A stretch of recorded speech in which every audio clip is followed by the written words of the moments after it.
धम्मपद गाथा क्रमांक 215।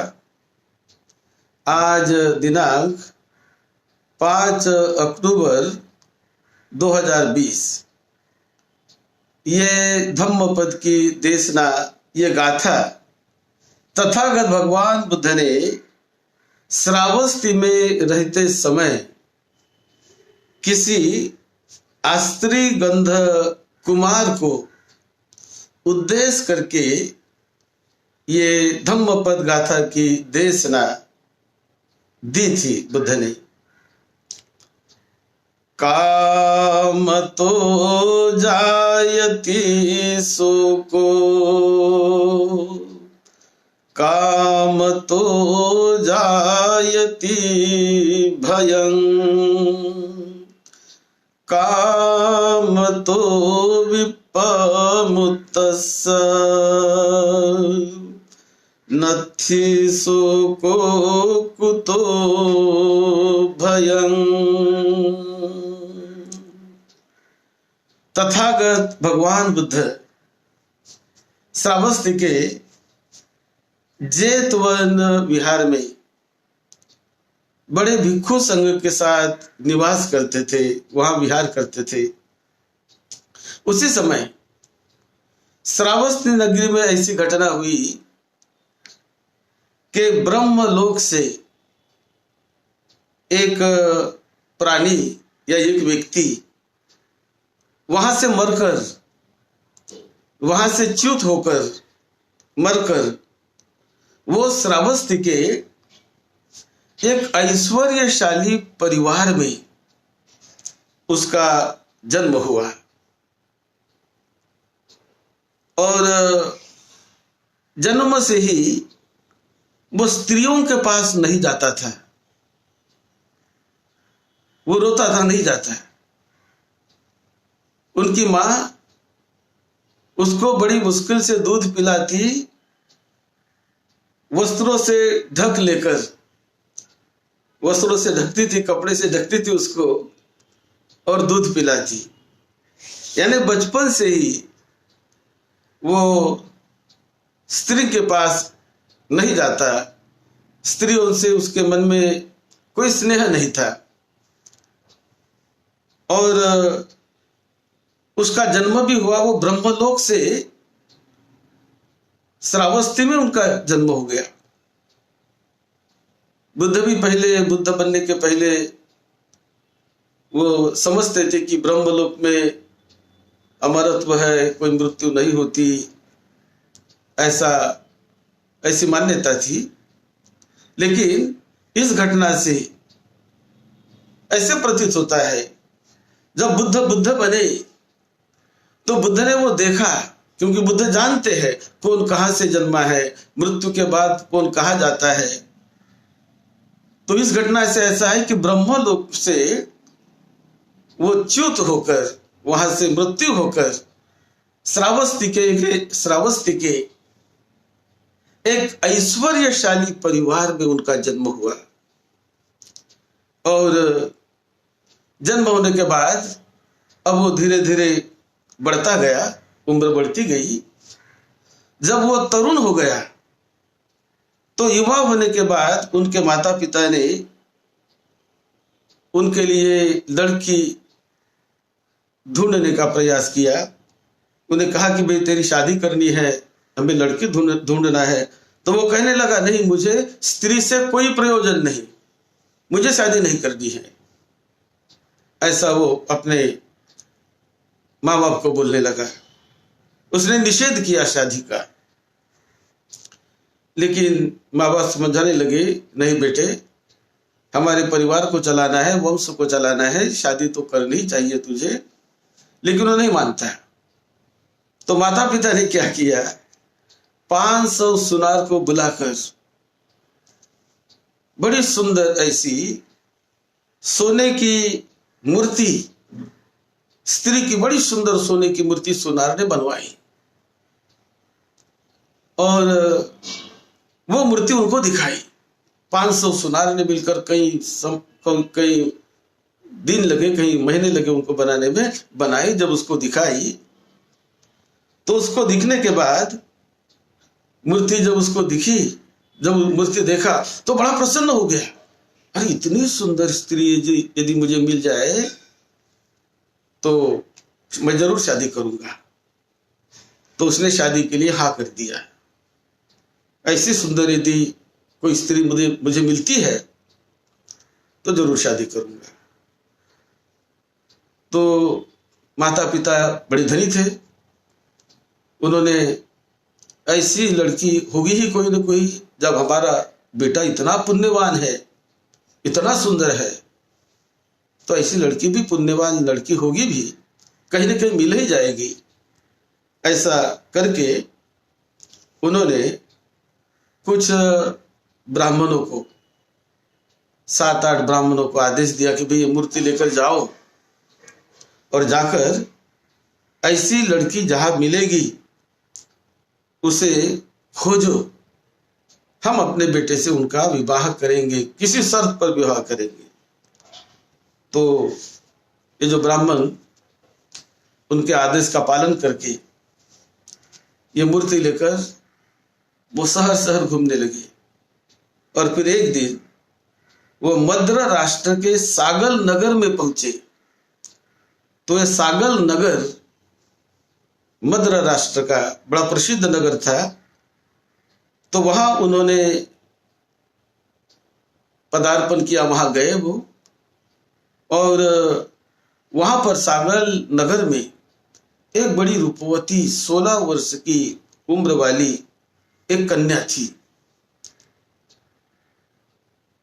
तो इन्होंने क्या किया कि सागल नगर में जाने के बाद वो नदी का जो रास्ता था, नदी में जाने आने का, नहाने के लिए जाने आने का रास्ता, तो उस रास्ते पर एक बीच में कोई मकान था, थोड़ा विश्राम गृह जैसा, तो वहां पर ये बैठ गए और उन्होंने वहां पर वो मूर्ति को खड़े रखा कि कोई आने जाने वाला इसको देखेगा और ऐसी जब कोई सुंदर स्त्री होगी तो हमें पता चल जाएगा, मूर्ति को देखकर लोग बताएंगे हमें।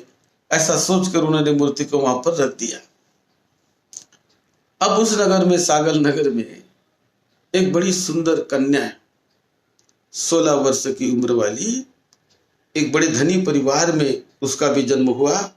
उसके माता पिता ने उनको बहुत संभाल कर उन्हें 7वें मंजिल पर उन्हें रखा। बड़ी सुकोमल थी, बहुत सुंदर थी, रूपवती थी, और उनके सेवा में दासियां रखा, उनके सेवा में उनकी एक धात्री मां करके उन्हें भी उसकी सेवा में रखा। और इस प्रकार वो लड़की बढ़ती गई, बड़ी होती गई। अब एक दिन ये नहाने के लिए अपने सहेलियों के साथ, ये धात्री मां उनको नहाने के लिए नदी पर ले गई। तो नदी पर उन्होंने नहाया, नहाना धोना उनका हुआ, और नहाने के बाद जब वापस जा रहे तो धात्री मां ने वो सोने की मूर्ति को देखा, और सोने की मूर्ति को देखकर उसे ऐसा लगा कि ये तो मेरी ही लड़की है।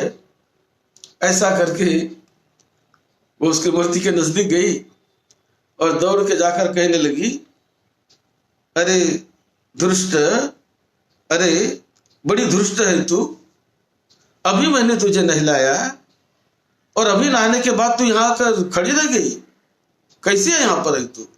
इस प्रकार उसने उसके पीठ पर एक थप्पड़ मारा, थप्पड़ लगाई, और थप्पड़ लगते तो मूर्ति को हलचल नहीं कर रही।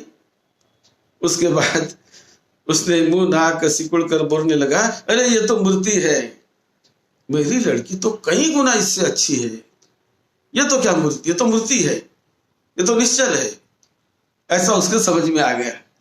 लेकिन जब वो बोलने लगी कि मेरी बेटी इससे भी कहीं गुना सुंदर है, तो वो लोग जो बैठे थे वहां पर मूर्ति लेकर, उन्होंने सुन लिया। उन्होंने पूछा कि माता जी, कौन है ऐसी सुंदर लड़की, कहां पर है। तो उन्होंने बता दिया कि फलाने जगह पर हमारा मकान है और वहां पर हमारी बेटी रहती है। तो ये लोग बड़े प्रसन्न हो गए। प्रसन्न होकर सब लोग उनके घर चले गए और घर जाकर बातचीत हो गई। और बातचीत होकर उन्होंने कहा कि बड़ा सुंदर और धनी लड़का हमारे श्रावस्ती में है, बहुत सुंदर है, और उन्हें हम इस कन्या को हम दिखाएंगे, मांगेंगे। ऐसी बात उनकी चलने लगी।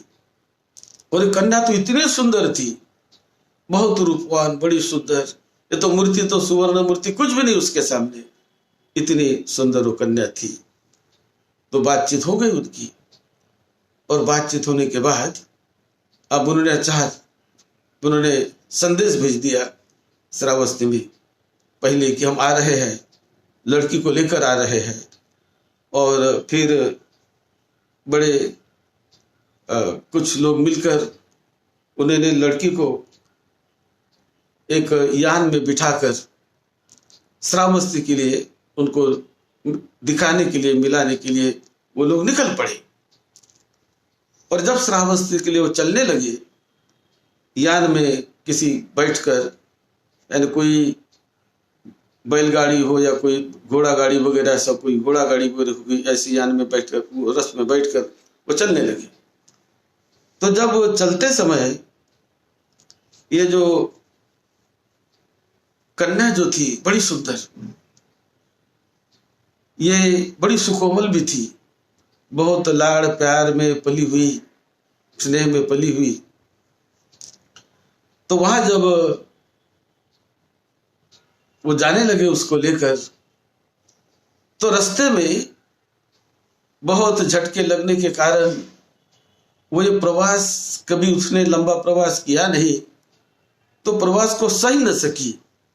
उसके पेट में पेट शूल इस प्रकार का कोई दर्द हो गया, और ऐसा दर्द होकर वो रास्ते में ही मर गई।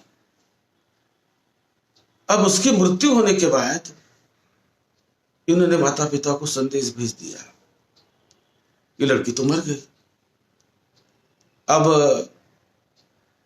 उनका जो लड़का था वो इंतजार कर रहा है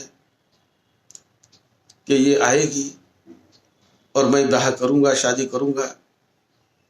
लेकिन लड़की मरने की खबर माता पिता ने उनको नहीं दी। ये आस्त्री गंध कुमार वो इंतजार करता रहा। माता पिता ने सत्य नहीं बताया, इसलिए नहीं बताया कि तो इतने आतुरता से उसकी प्रतीक्षा कर रहा है, और यदि ये खबर उनको मिल जाए कि मर गई तो भी पता नहीं क्या कर बैठेगा, क्या उनकी हालत हो जाएगी। ऐसा सोचकर उन्होंने सत्य नहीं बताया। आ रही आ रही आ रही ऐसा उनको वो बताते रहे, लेकिन वो आज आई नहीं। और इन्होंने उनके इंतजार में ये जो लड़का ऐसे बड़ा व्याकुल होने लगा, बड़ा बेचैन होने लगा। फिर उसे किसी तरह पता चल गया कि वो तो रास्ते में आते समय उसकी मृत्यु हो गई है।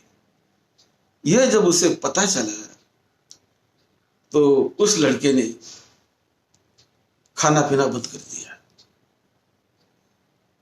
और बड़ा दुखी कि नहीं, मुझे ऐसी सुंदर लड़की चाहिए। इस प्रकार का व्याकुल होकर उसकी याद में उसकी स्तुति सुना, उसका सौंदर्य सुना सभी, और एक खाना पीना ही बंद कर दिया। बड़ा अमनस्क होकर वो रहने लगा। एक दिन बुद्ध ने देखा, आवर्जन किया कि कौन आज फल लाभी होगा।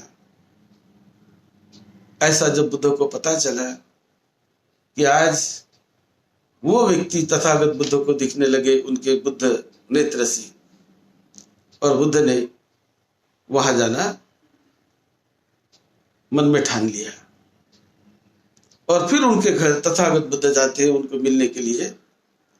तो जब बुद्ध उनके घर में गए, वो श्रेष्ठी के घर में, वो धनी परिवार में, तो बुद्ध आते ही परिवार के लोगों ने बड़ा स्वागत किया, बुद्ध का सत्कार किया, बैठने के लिए बुद्ध को आसन दिया। लेकिन ये जो लड़का था, वो लड़का कहीं पर बिना खाए बिना पिए दुखी मन से सोया पड़ा है। तो बुद्ध ने तो जान लिया और बुद्ध ने कहा वो लड़के को बुलाओ। जब ऐसा बुद्ध ने कहने के बाद परिवार के लोगों ने उसको बुला लिया और बुलाकर वो आकर एकदम बुद्ध के सामने बैठ गया।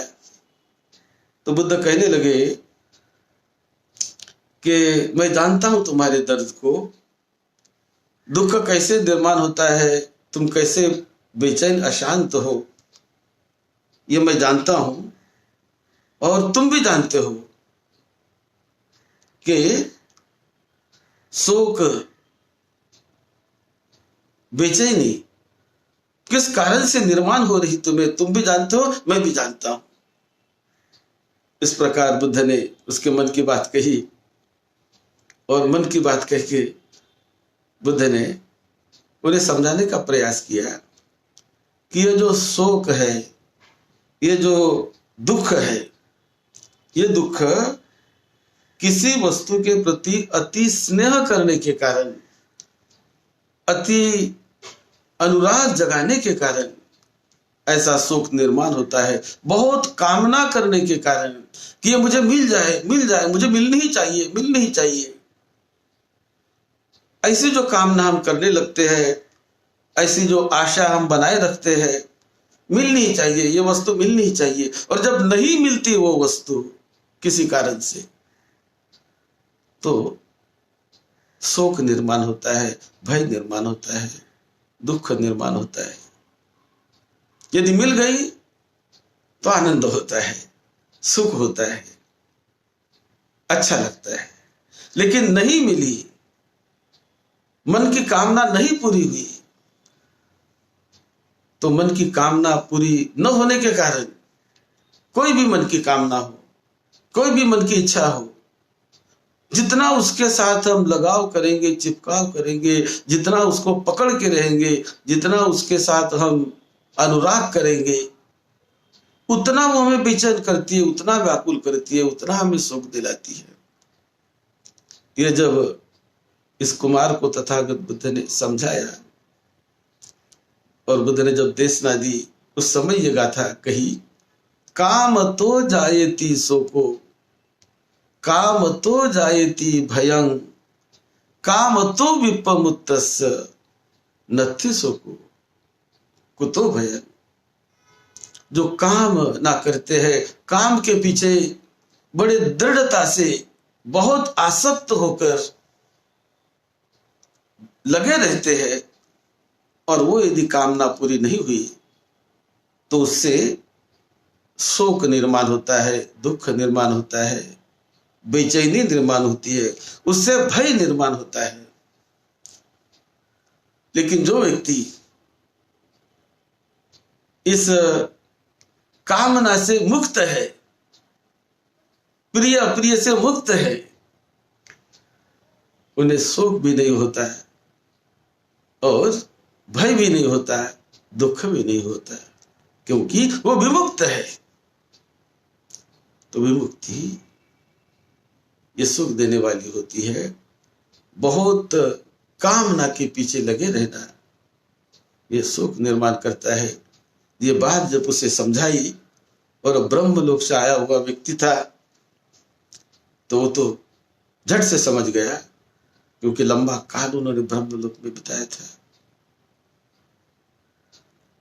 तो ये जो गाथा तथागत बुद्ध ने उसको बताई उस लड़के को, तो वो लड़का बहुत शांत हो गया और श्रोतापन्न फल उसको मिल गया, क्योंकि जो बुद्ध ने देखा था कि आज कौन फल पाएगा, तो वो श्रोतापन्न बन गया, लाभी बना, और परिवार के सभी लोग बड़े प्रसन्न हुए, खुश हुए। परिवार के लोगों को भी धम्म का लाभ हुआ।